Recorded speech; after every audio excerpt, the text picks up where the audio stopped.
I got out of bed as quietly as I could and pressed my ear to the wall. The scraping was still going, not random, not like pipes shifting or branches dragging across the house. It had rhythm, slow for a few seconds, then quicker, then slow again. Like somebody on the other side of the wall was sharpening a blade and taking their time with it. I stood there barefoot in the dark, one hand against the peeling wallpaper, listening so hard my jaw hurt. It was definitely coming from inside the wall. Then something heavy struck once on the other side. I jumped back so hard I hit the bed frame behind me. That was the first moment I realized there was another room inside our house. A room that wasn't supposed to be there. And looking back now, I think that was also the moment that thing inside it realized I could hear it. My name is Sam Mercer. This happened when I was 12, back when my dad's job still moved us from place to place every year. New state, new school, new house, same boxes, same arguments, same fake excitement from my dad, and same tired silence from my mom. Noah was 16. He was the kind of older brother who could make any place feel smaller just by being louder than everyone else. I was the opposite. I was skinny, sickly looking, pale, bony wrists, hollow chest, no matter how much I ate. I was always hungry. I was also easy to scare. Noah knew it, and because he knew it, he loved using it against me. One time he found a dead possum, wrapped it in my hoodie, and laid it beside me while I was asleep. He'd scare me, humiliate me, then act like the apology balanced it out. Noah had trained me to assume the worst thing was probably him. We moved to Western Massachusetts in late August. The house came with the job. It sat outside a tiny town where the trees grew like a tunnel. Blackbriar House looked less like a home and more like a building that had spent decades watching people come and go. The windows reflect more darkness than light. There was an old white swing hanging from a maple that moved even when the air didn't. My mom hated it immediately. She stood in the foyer looking up at the staircase like she'd seen the place before in a dream. Inside, the house was too large. High ceilings, dark oak walls, and old oil portraits lining the landing that looked like they were watching. At the far end of the hall was the library. It smelled like dust and old glue and whatever scent old leather turns into. I noticed one of the lower cabinet doors was slightly open. Inside was one enormous book lying by itself. The cover was dark, dried leather. The drawings were worse. Figures with too many joints, winged things crouched over symbols, and inked creatures that looked half medical and half demonic. Compendium of Infernal Anatomy. Daniel E. Black, 1891. Lower down, in smaller writing, it said, "Written in blood." I felt a raised, uneven patch in the leather. When I brushed off the dust, I saw a broad reddish stain shaped almost like a birthmark. That was the moment I heard the scraping for the first time. It was inside the wall. I followed it to the paneling beside the fireplace. The panel moved inward with a dry crack. There was another room behind it. I remember the smell before anything else. old blood. The room was narrow. Black painted walls, iron rings bolted into the floor, lengths of chain, and a rack of tools hanging from one side. Knives, hooks, pliers, a hand drill, a small hammer with a dark handle. Things I didn't recognize but instantly hated. The whole room looked wrong in a way my 12-year-old brain couldn't explain beyond one thought. People weren't meant to be in here. Sam! I nearly screamed. Noah was behind me in the library doorway. He came up beside me and looked into the hidden room without saying anything for several seconds. Then he walked inside. That alone scared me because Noah walked into every creepy place like he owned it. But this time, he moved slowly. He looked at the floor rings, the tools, the walls, then backed out and just stood there. "This room is bad," he said. That was the exact word. Bad. Not creepy. Not weird. Bad. I told him we should get Dad. He said not yet. I asked why. He said, "Because I want to know what it was for first." That night, I couldn't stop thinking about the room. At dinner, I kept smelling blood under the food. In bed, I kept imagining those tools hanging quietly in the dark behind the library wall. And underneath all the fear, there was something else growing that I hated even more.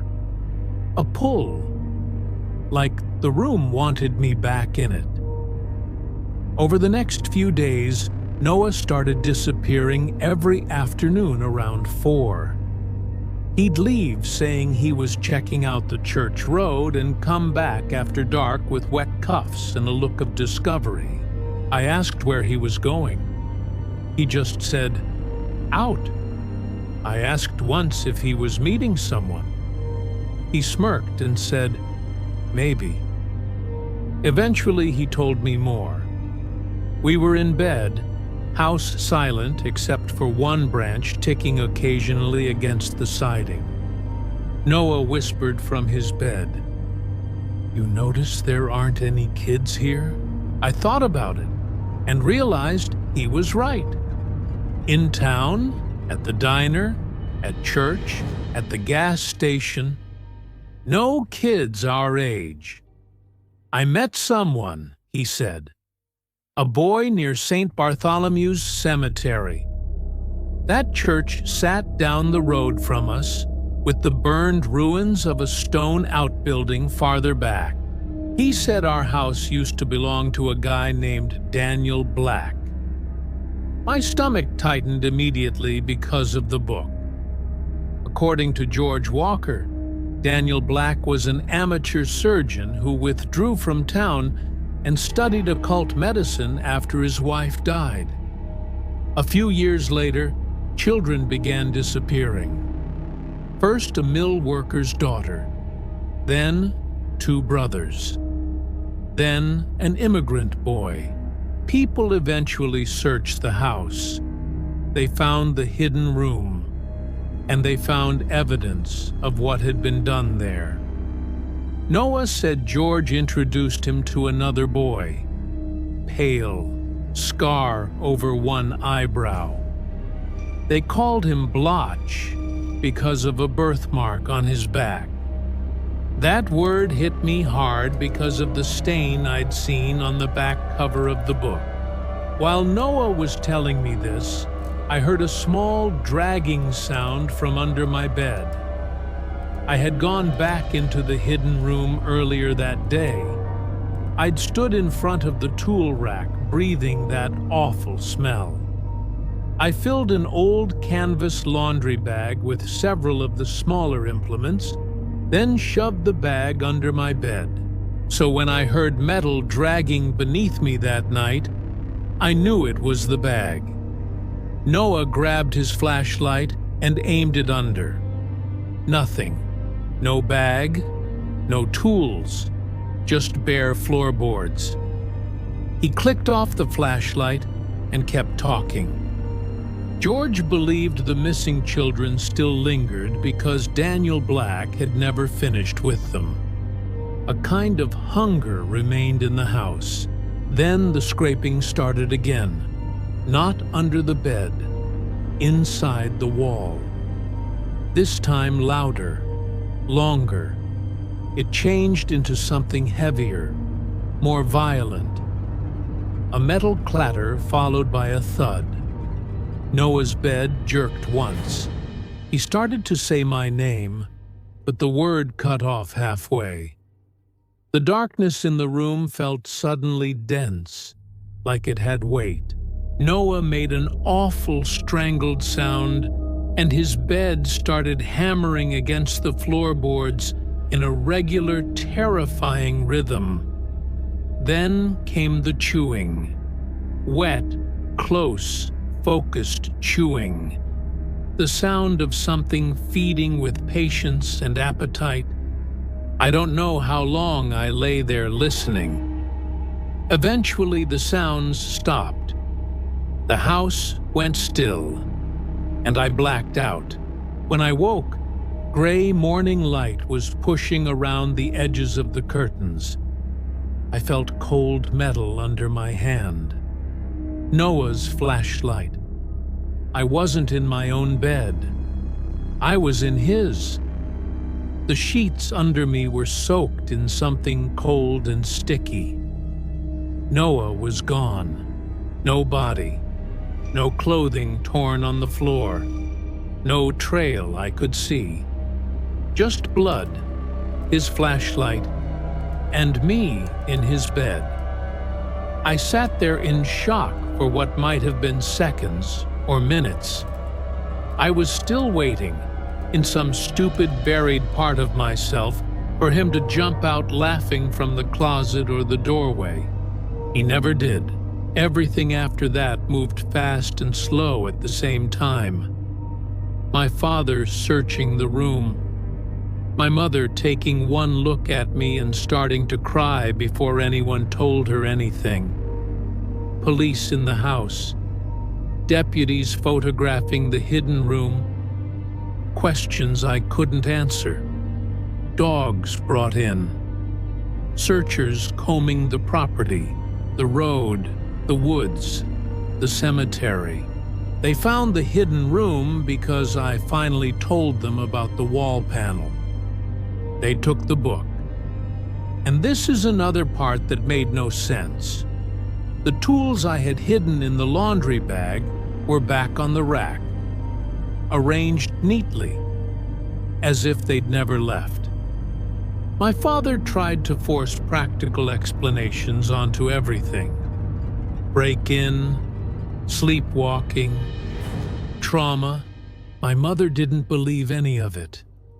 I heard them fighting that night after the police left. And that was when I learned the full version of what had happened before I was born. My mother had been pregnant with twins. During a posting out west, they went to an abandoned cemetery despite warnings. There had been a storm, confusion, and by morning she was found unconscious among old graves. One of the twins died. I survived. My mother never believed that was random. She thought something followed her back. My mother kept saying the same sentence over and over that night. It woke up hungry. After Noah disappeared, the hunger in me changed again. Food stopped fixing it. Some days the smell of cooked meat made me nauseous. I'd wake at night with my stomach cramping so badly, it felt like something inside me was clawing at my body. Sometimes I'd hear the scraping sound in places where there was no wall for anything to hide behind.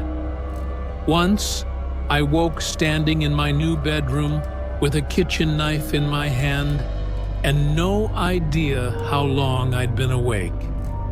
Noah was never found.